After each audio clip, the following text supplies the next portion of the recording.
Друзья мои, рада вас видеть. Мы снова встретились у меня на канале. Канал называется «Записки пользователя» или «Вы гениальны». Меня зовут Пульхерия, и сегодня мы приготовим очень вкусный, замечательный торт, который называется торт морковно-ореховый. Этот торт обладает нежными, влажными, вкусными и очень ароматными коржами. Внутри нашего торта будет крем-чиз на сливках и апельсиновый джем, который мы с вами делали не так давно. Ссылку вы сейчас видите, а также я оставлю эту ссылку в описании и комментариях. И приятный бонус. Духовка нам не нужна. Я буду выпекать без духовки. Но, впрочем, кто захочет выпекать в духовке, я покажу и расскажу, как это сделать.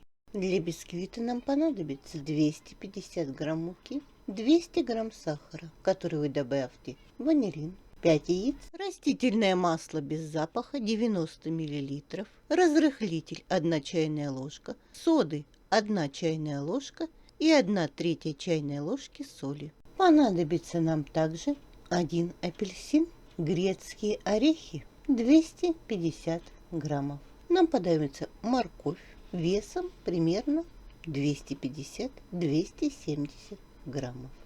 Натираем морковь на самой мелкой тертке. Друзья, тертой моркови должно быть 250 граммов. А теперь натираем цедру апельсина без белой части. Нам нужна цедра с одного апельсина. Цедру мы потерли, добавляем ее в морковь. Грецкие орехи мы предварительно промыли и поджарили на сковороде.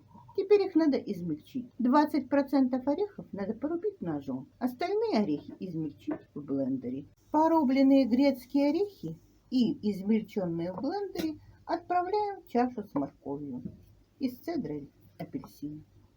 Яйца разбиваем в кастрюльку. Яйца размешиваем венчиком. Ставим их на водяную баню. На водяной бане взбиваем вот так непрерывно до температуры 40 градусов. Потом мы переливаем желтковую смесь в чашу миксера, добавляем весь сахар и взбиваем до увеличения в объеме 3 раза. Переливаем в дежу и начинаем взбивать. Начиная взбивать, будем добавлять сахар. Пока взбивается яичная смесь, смешайте все сухие ингредиенты, кроме соды, и просейте их на 2 раза. Третий раз сухие ингредиенты мы уже просеиваем в морковь с орехами. И все тщательно перемешиваем. Соду загасите уксусом и добавьте в конце замеса. Муку просеяли, соду добавили и теперь хорошенько все перемешиваем. Яичную массу мы взбили, она увеличилась в объеме несколько раз и хорошо держит форму. Теперь по ложке мы добавляем нашу морковно-ореховую мучную смесь и вмешиваем ее осторожными складывающими движениями сверху вниз. Морковь мы вмешали и теперь по стенке вливаем частями масла и вмешиваем его осторожными складывающими движениями. Друзья, масло мы вмешали. Теперь нам нужны 2 формы. Это тесто, к сожалению, в одной форме не пропечется. Поэтому в духовку или на плите надо ставить 2 формы одновременно или последовательно. С этим тестом ничего не сделается. Форму застелите кружком пекарской бумаги. Разделять тесто надо по весу.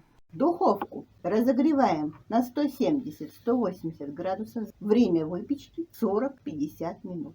Проверяем на сухую зубочистку. Зубочистку втыкаем в тесто. Она должна выйти сухая, без кусочков теста. Кто, как я, будет выпекать на плите. Вам нужна кастрюля или сотейник с толстым дном. А также вам нужна будет крышка, которую мы обмотаем хлопковым или льняным полотенцем, для того, чтобы впитывался конденсат. Выпекать на плите надо на минимальном нагреве. Я выпекаю на 3 при 9 ступенях. Время выпечки зависит от посуды и от плиты. У меня будет примерно 1:20. Теперь ставим выпекать бисквит. В духовке крышка не нужна, а кто выпекает на плите, накрывает формы плотно крышкой. Встретимся позже. Друзья, бисквит морковно-ореховый испекся. У меня он выпекался 1:10.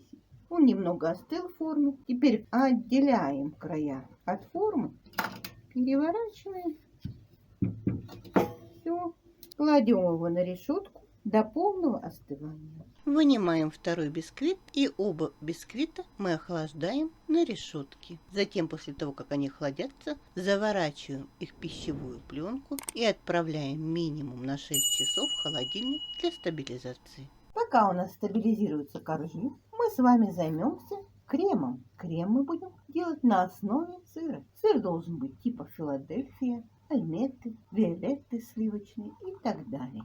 Сливочного сыра нам нужно 450 граммов. Нам нужны сливки от 33% жирности, 200 миллилитров и 70 грамм сахарной пудры. В чашу миксера мы добавляем сливочный творожный сыр, сливки, сахарную пудру и ванилин. И все взбиваем до устойчивого состояния точивых пиков. Сливки и сыр должны быть очень холодные. В холодильнике они должны простоять не менее суток. Крем-чиз готов. Крем перемешиваем, а теперь крем мы накрываем пленкой в контакт и отправляем в холодильник на стабилизацию. Друзья мои, и сегодня нам понадобится крем-чиз, который мы готовили с вами вчера, джем апельсиновый. Джема апельсинового нужно 500 граммов. Наш бисквит стабилизировался. Мы выпекали 2 бисквита, и каждый бисквит надо разрезать на 2 коржа. Я уже это сделала. И положить на сервировочное блюдо 1 корж. Пропитывать эти коржи не надо, они достаточно влажные. Крем перекладываем в кондитерский мешок. Насадку установите любую, или можно без насадки, просто срезав кончик кондитерского мешка. Наносим крем из кондитерского мешка. Крем разравниваем лопаткой. На нижний корж мы нанесли 1/3 часть крема. На верхний корж мы крем наносить не будем. По краю торта надо выдавить бортик из кондитерского мешка. Теперь кладите на середину торта 1/3 часть джема. Разравниваем его ложкой. Накрываем сверху вторым коржом и повторяем все те же самые действия. На второй корж нанесли крем, сделали бортик и положили внутрь апельсиновый джем. Накрываем все третьим коржом. Хорошо придавливаем его и повторяем все действия.